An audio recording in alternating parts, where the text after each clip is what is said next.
मध्यंतरी एका गावात भाषणाला गेले होते. त्या गावातल्या तरुण साधारण 9वीतल्या मुलांनी आत्महत्या केली. मुलं आत्महत्या का करतात हा प्रश्न आणखीन वेगळा आहे. त्या 9वीतल्या मुलांनी आत्महत्या केली आणि त्याच्या हातात एक सुसाईड नोट लिहून ठेवलेली होती. सुसाईड नोट मी तुम्हाला सांगते त्यांनी काय लिहिलं होतं.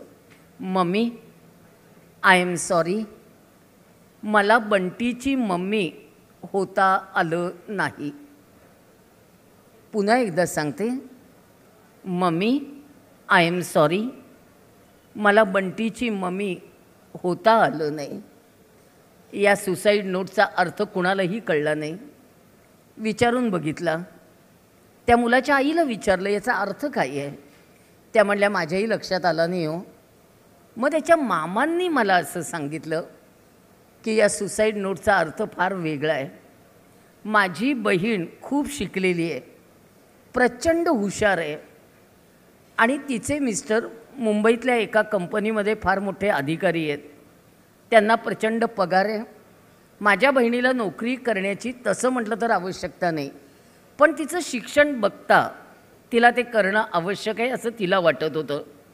तिचा मोठा मुलगा हा 9वीतला आणि धाकटा मुलगा बंटी मतिमंद जन्माला आला.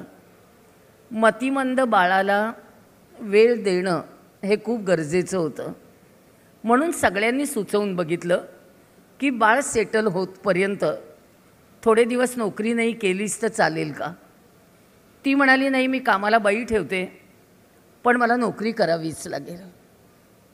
शेवटी त्या बाळाला सांभाळायला सकाळी 6:30ला बाई यायची, ती दुपारी 2ला जायची. 2ला हा 9वीतला मुलगा बाळ सांभाळायचा.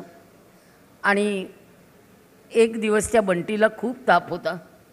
9वीतल्या मुलाने आपल्या आईला सांगितलं, ममा, बंटीला ताप आहे, तू आज जाऊ नकोस, आजच्या दिवस तू रजा काढ. त्या म्हणल्या माझ्या महत्त्वाचे कस्टमर आहेत, माझे महत्त्वाचे क्लायंट्स आहेत, मला नाही सुट्टी घेता येणार. तो म्हणाला की मम्मा, बंटी माझ्याजवळ राहणार नाही, आजच्या दिवस फक्त तू सुट्टी घे. त्या दोघांचे तिथे थोडेफार वाद झाले, तरी शेवटी तिने जायचं ठरवलं आणि ती बरोबर 6:30 वाजता स्वतःच्या वेळेत निघून गेली. दिवसभर तो बंटी कासावीस होता. डॉक्टर आले, सलाईन लावलं. 9वीतलं बाळ त्याच्याकडे बघतंय. वडिलांना फोन लावला, वडिलांनी सांगितलं महत्त्वाची मीटिंग आहे. ती कामाची आया आलेली, ती सांभाळत होती. बंटी राहत नव्हता, इतका कासावीस होऊन रडत होता. आणि हे दोघंजणं स्वतःचं काम आटपून रात्री 11 वाजता घरी आलेत. अक्षरशः दिवसभर त्या बंटीने तोंडाचा आ मिटला नाही. त्याला आई हवी होती.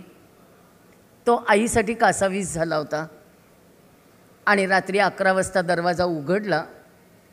फॅनला लटकलेलं ते 9वीतलं पोर आणि रडून रडून झोपून गेलेला तो बंटी आणि हातात चिठ्ठी, ममा, आय एम सॉरी, मला बंटीची मम्मी होता आलं नाही. त्या 9वीतल्या मुलाच्या मनावर काय आघात झाले ते त्या मुलाला माहिती होते. त्या बंटीला आई नव्हती त्याचं त्याला दुःख वाटत होतं. आणि आईला असं वाटत होतं की नाही, माझं सगळं बाहेरचं काम महत्त्वाचं आहे. सांगा कशी सांगड घालूया.